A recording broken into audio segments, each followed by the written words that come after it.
Be honest, we've all watched a horror movie at some point and thought, you know what? I fancy my chances in this one. I think that I could survive this one, which is exactly what I'm talking about today. I have picked 25 horror movies, some really well known, some of my personal favourites, some from the archive here of my channel, and we're going to talk about, with my particular skill set, whether I think that I would walk out of these movies alive, or whether I'm as dead as half of the characters that you see featured in them. If you're new here, I'm Hannah, but I go by Hordes online, and if you're not new, welcome back. I talk about horror movies here on my channel on Mondays and Fridays, so if that sounds like something you might be interested in, maybe hit the subscribe button, and if you're feeling extra generous, hit the like button as well, because it does massively help me out as a creator, and I am currently so close to 4,000 subscribers. I never mention this, but it's a little mini goal that I've had for a while, so that would make me ecstatic if I hit 4,000 subscribers.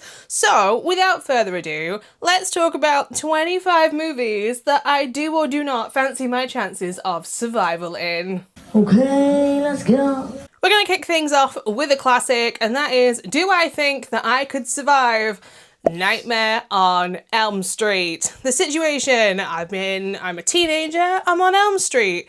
No, I don't. Immediately in this, I think that I am dead in the world of Nightmare on Elm Street, simply because once Freddy picks you as a target, he's going to pursue you relentlessly. Freddy very rarely, I don't think ever. He might have let one person go temporarily, but Freddy has pretty much killed everybody that he's targeted. So do I think that I am delusional enough to be like, you know what, I could beat Fred? No, I don't. In Nightmare on Elm Street, Hordes is dead. She's dead. In the world of Hellraiser, I am dead by proxy. I am dead because somebody else opened this damn puzzle box.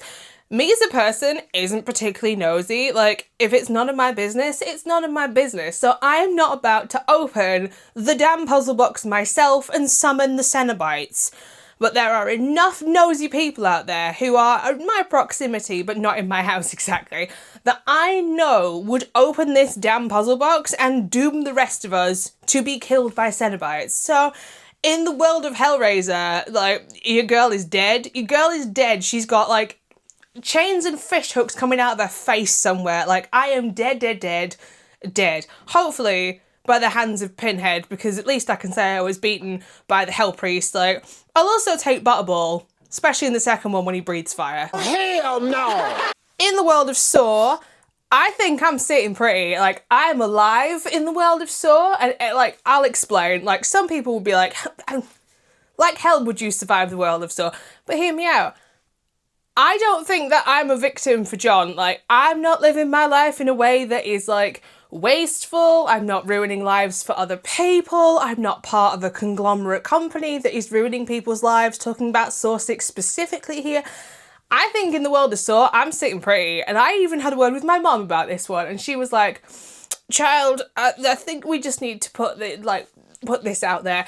Considering everything that I have been through in the past and how I'm not going to go into details, but like, realistically, I should hate the world, but I don't, which would kind of make me the ideal apprentice in this world. Like, you know, we'll say it. I'm either alive and sitting pretty, or John's found his, like, 5th apprentice. Like, Amanda hates me, Hoffman tolerates me, I probably have a decent relationship with Dr. Gordon, and then there's the guy from Jigsaw that everybody forgets about, and I'd like to think I also forgot about him. So, in Saw, either way, I think I'm alive in the Saw universe. Correct! In the world of Child's Play / Chucky, I think I'm dead, but by my own stupidity. Like, a lot of people think that they could beat Chucky because he's a doll.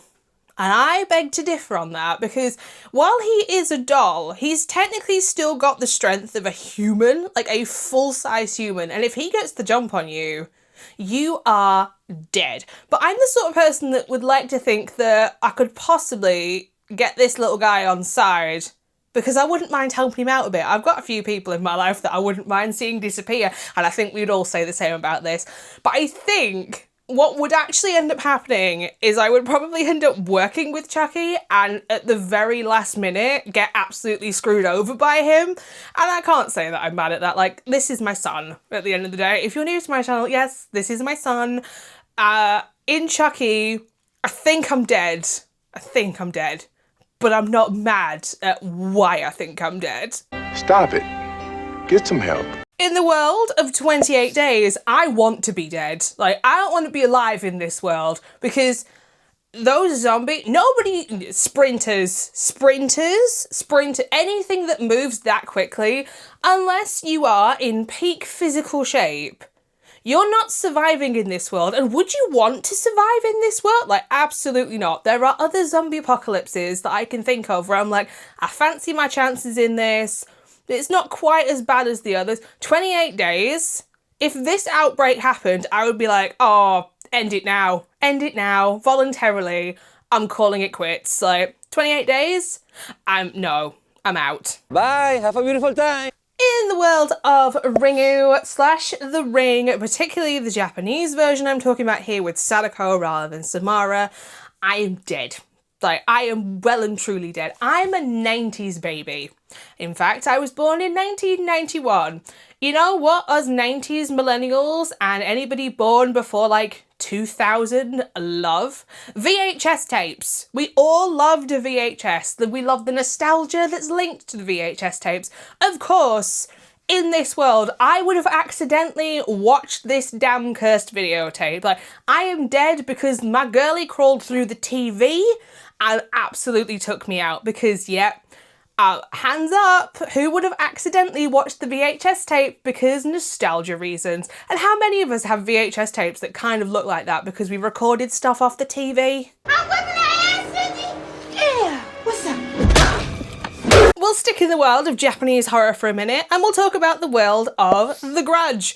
And in the world of The Grudge, I am sitting pretty, and I'm using this movie's logic against it. We're not going to include the newer one, which is not a Grudge movie because it moved all its lore and changed everything about what a Grudge movie is. We're talking about like the originals, the Japanese ones.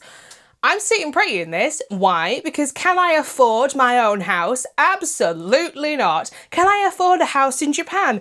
Absolutely not. There is absolutely no way that I would accidentally buy the Grudge house. So I am alive. Scooby-Doo, take note. In the world of the Evil Dead, I am dead.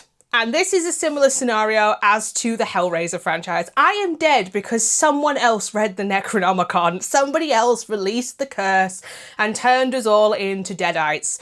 I don't think the Necronomicon appeals to me in any kind of way. Like, I'm a non-fiction girly. I'm an audiobook girl. If I opened it up and it looked like a graphic novel or like manga, then maybe it was me that cursed absolutely everybody to death. But I think I am dead because somebody else released this curse. So, yeah, thanks to whoever reads the Necronomicon or is the nosiest person and decides to read it themselves, you've cursed everybody, including me in the proximity. So, cheers. No! You must not read from the book! In the world of Terrifier, I am dead. I am dead. And anybody that thinks they're alive in the Terrifier universe is delusional, because nobody has survived Art the Clown except the main girl, because they kind of needed to keep her alive for story purposes. Art the Clown will kill anyone and anything that he happens to stumble across. So, in this, I am dead. I am dead in bloody and gory fashion. And I can't say that I'm mad at that. At least if you're going to die at the hands of Art the Clown, people are going to remember how you died. Which is a bonus, because nobody wants to just, like, if you're going to get, like, killed at the hands of a slasher villain, make it memorable. Nobody wants the unmemorable death in a franchise. Oh. In the world of Cube, oh, I am dead. I am dead. Like, if you're not a mathematical genius, then you are absolutely screwed in the world of the Cube. But you know who I think would actually survive the Cube? My mum, because my mum has a master's degree in maths. Trust me, that did not pass on. I can basic maths, and if it needs anything more than like, it's a calculator job. It's a calculator job. Like, I do not have the math skills to escape the Cube. But thankfully, I know somebody that does. So all I can hope is if I was ever stuck in the cube, that my mum is there also stuck in cube, or somebody who also has a master's degree in maths to hopefully help me get out. If not, dead. In the world of Dawn of the Dead from 2004, I think I'm sitting pretty. If we're going from the plot of the movie, if you were stuck in a shopping mall of all things, you are like, don't try and get out. Don't do stupid. You are sitting pretty. You've got food, you've got supplies, you've got everything that you could possibly need under that one roof. Do not do what the survivors do in this. Just like sit, just enjoy it. Enjoy your life. Every now and then you might have to get a couple of zombies out of the building, but that's about it. You're not exactly, you know, you're not in a like in a shed somewhere in the middle of nowhere with no supplies where you have to venture out all the time. Like this scenario, I'm live and I'm sitting pretty and I have picked a shop in that centre that is mine and that is my house now. So we all claimed our piece of paradise. In the world of slashers, which is a pull from the archives here on my channel that was recommended to me multiple times, I think that I am dead in the world of slashers, but I also think that I went absolutely wild and went out swinging. Like, I would not go down without a fight in this game. Like, this is a game. I love a death game. And there was a few death games that I contemplated for this list, but thought maybe I'm revealing too much about the darker side of my personality, so I might include them in a round 2 if anybody wants this. Like I said, I think I'm going down swinging in slashers. There is absolutely no way that I would not put up a fight in this scenario. That much money on the line, of course you're going to put up a fight. It's like $100,000 and it goes up every time all the contestants get killed. Of course you're going down swinging. If this guy came for you with his big pair of scissors, fight to the death. Come on, Queensbury rules. In the world of Girlhouse, I am alive. I am sitting pretty in my home, and let me explain. I think that adult work is valid in every single way. Like, good for you if that's your profession. Like, it's not mine. I do not have the body confidence to ever do that sort of thing, and that's just me. So the chances of me being in a house full of cam girls isn't going to happen. So I am alive because in this case, I like having a job that lets me keep my clothes on. I can't think of mom. In the world of Bloodfest, I am alive, and I don't care if this sounds like it's like a brag or not. It's a humble brag. I think anybody who has a deep knowledge of horror movies and how certain subgenres work would survive in Bloodfest. The whole point of this movie is it's like an outdoor horror convention where everything actually turns out to be a real horror movie, and the way to escape all of the designated zones is to use your knowledge and the loopholes and how you know things work to escape from each zone to make it through the festival all the way to the back where you know that the back gate is actually open. So I think I'm alive in this one. I have a horror channel. Like, I have been watching horror movies for literally years. I've been a spooky kid that turned into a spooky adult, so I fancy my chances in the world of Bloodfest. Sure, Jan. In the world of Stay Alive, I'm alive, and I'm not just alive, I'm the final girl in this movie. This is my movie. Like, not a humble brag, just a brag in this case. I have been playing video games since I was 7 years old. I am 33, which means I've been playing video games for 26 years. I have over 180 platinum trophies on PS3, PS4, and PS5. So, like, trust me, I've played some really difficult things before. I have the Evil Within platinum trophy, which makes you play the game on a Kumu mode difficulty, which means if you get hit once in the game, go all the way back to the last time you saved the game. Like, it is a hard as nails platinum trophy. So this, I am the final girl. I said what I said! In the world of zombie ass Toilet of the Dead, I don't want to be alive in this one. I don't want power gel parasites coming out of my brown flour. Like, no. I also don't think I am vegan. So am I gonna accidentally eat fish that has parasites in it? Probably not, but I don't want to be absolutely mauled by a zombie coming at me ass first with that coming out. But no. It's the only Noboru Oguchi movie that I can include on this list because I'm not a superhero and I'm not a mutant girl either. So this was the happy compromise for me because of course I was going to try and include Noboru Oguchi somewhere, but this one, no. Kill me now. That can be arranged. In the world of the Furies, I am the final girl in this. This is a team game where they pair Beauty and Beast together and the last team standing wins. If I don't know anybody else in a game, I will screw over absolutely everyone to make sure that I am the last person standing. I am competitive. Like, I am competitive to a fault. And I am not just a horrible loser, I am a horrible winner as well. If I win in anything, I will make sure that you know I won about some. I won. This, me, and if you want to pair me with Babyface, who is the person in this, like, together, absolutely savage team. I'll screw over any of the beauties to make sure that this guy takes their head off with a sickle. And I don't care if that makes me sound horrible, but in a death game, you do what you need to do to win. And in a team game, even better. But it's a sacrifice I am willing to make. In the world of Texas Chainsaw Massacre, I am dead. And it's another one of those where if you want to be dead, you don't want to accidentally come across this family. As much as I love the Sawyer family, I don't want to be eaten by them. And I don't want to be, like, littered all over their house and my corpse not ever be found because it's just bones amongst heaps and piles of other bones, including roadkill. Like, there is no way that if you aren't a member of the Sawyer family, they would let you join the Sawyer family. So everybody that comes in contact with this family is dead. I'm cooking! In the world of Gremlins, I am alive, and that is because I'm a responsible pet owner. I have an 8-year-old French bulldog who is the love of my life. Like, that's my third child, that's my baby. There is absolutely no way that I would get Gizmo wet. I would not feed him after midnight. I would not put him in bright light. That is just being a responsible pet owner.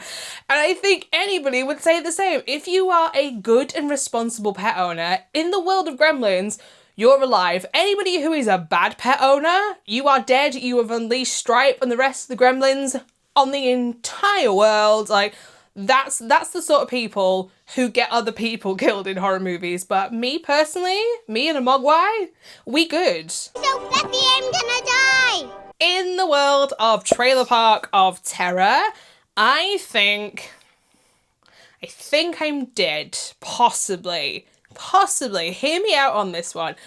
It's about a bus of basically troubled teenagers heading towards a Christian summer camp that end up derailed and stuck in this trailer park. If I was in that situation, I'd be like, Norma girl, like, I will help you get every single one of my peers because I don't want to be here. Like, if I help you kill them all off, will you let me go? Because, like hell, am I going to Christian day camp? Absolutely not. Not as a queer atheist. Like, no, thank you. But I'll help you kill them all. Like, that's perfectly fine. So I think I might be dead where I got double-crossed at the very end, but I could also technically be alive if Norma decided to go for the deal. I, like, let one go free in exchange for, like, 8 people? But what are we gonna go with? I think I'm dead, but I think it's because I got double-crossed. It's the whole Child's Play Chucky thing again. I think I'm dead from being double-crossed. It could go either way. In the world of Auntie Lee's meat pies, I'm alive. I'm sitting pretty. Like, I don't think I'm pretty enough to be a challenge to Auntie Lee and her nieces. I also am not a misogynistic man who is trying to hit on her nieces. And if you didn't know, Auntie Lee cooks men into her pies, so I am absolutely sitting pretty. I'll help them lure them in. Like, let's go. No, I think I'm alive in Auntie Lee's meat pies. Yeah, I want to say I'm alive in this movie because simply, I'm not a menace to society and I'm not a threat to the family in this. So hey, She's alive, and she's not in a pie. Oh, thank God.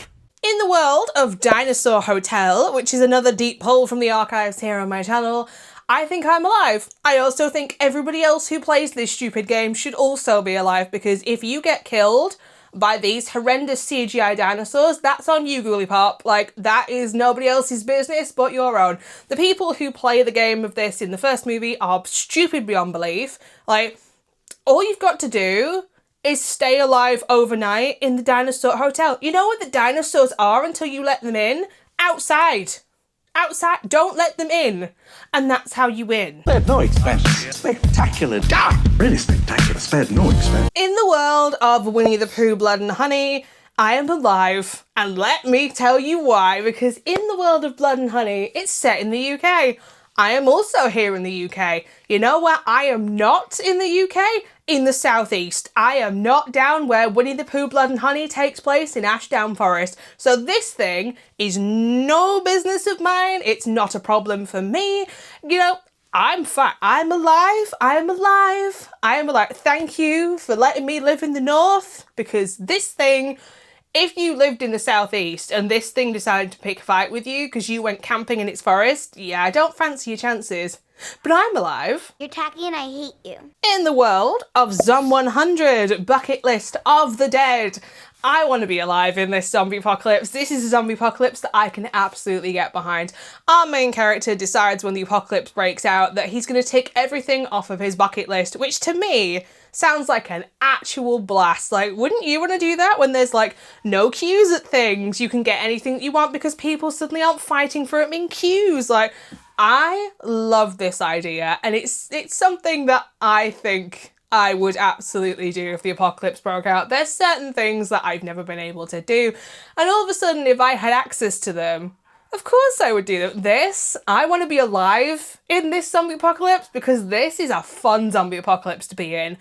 And I happen to have an aquarium not that far away that has sharks. So maybe I'll come face to face with the shark monster from this movie, because that would make me laugh my arse off and would be the funniest way to die. But I'm alive. I'm saying I'm alive. Are you sure about that? And finally, in the world of the Monster Squad, I'm alive. This one is for all my fellow spooky kids who became spooky adults. Like, the kids in this movie are the reason that everybody else in this movie is alive. And I think if you were a spooky kid and you loved Universal Monsters, or in my case, things like Goosebumps and Round the Twist and Grizzly Tales for Gruesome Kids, like, you would know enough to be able to overthwart Dracula and all of the monsters in this movie. And I want Frankenstein on side. I love him so much.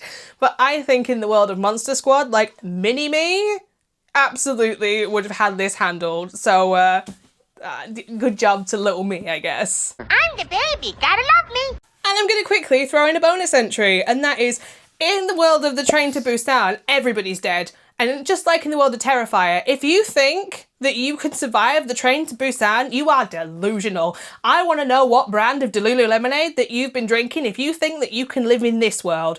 Like, absolutely not. So there you have it, 25 plus a bonus, movies that I think I would or would not survive in. This is just a little bit of fun, as always. I've been doing a few more like goofier fun videos here on my channel recently, and I really enjoy doing this sort of thing. If you want me to do a round 2, like, drop the movies, like, in the comment section down below. What movies do you think that I would or would not survive in? Because I will try and include as many of them in a round 2 if we decide to do one.